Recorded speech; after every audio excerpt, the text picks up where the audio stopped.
koje satove nose poznati sportisti sa Balkana.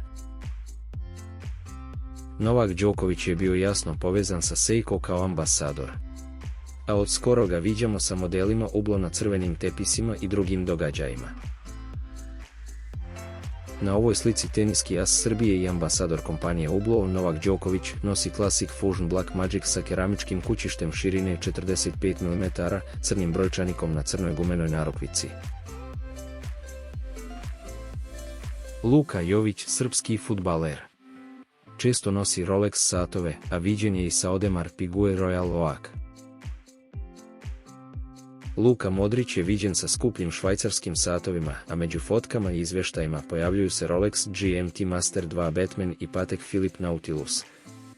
Kod većih javnih pojavljivanja možemo zapaziti da ima prestižnu kolekciju satova. Modrić posjeduje impresivnu kolekciju, barem onu koju je javnost imala priliku vidjeti. Među njima su Rolex Daytona model Panda, čija je vrijednost oko 30.000 eura. Zatim dva Rolexa Daytona vredne 96.000 i 40.000 eura.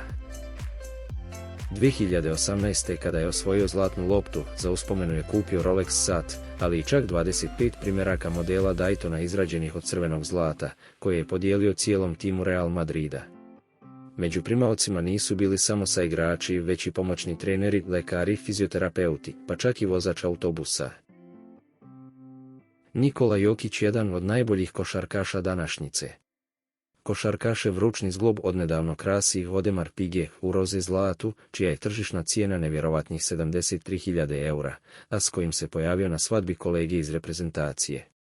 Pored ovog aksesoara, Jokić u svojoj kolekciji posjeduje i nekoliko skupocenih sportskih Rolexa, jedan Cartier i Hublot. Tako jedan od zlatnih Rolexa košta 50.000 eura. On je svojim saigračima sa olimpijade darovao skupoceni poklon. Jokić je svakom članu ekipe koji je zajedno sa njim osvojio bronzu na olimpijadi u Parizu kupio po Rolex, koji košta oko 32.000 dolara. Kako je za Srbiju igralo 12 igrača, Jokić je za skupocene satove iskeširao približno 400.000 dolara.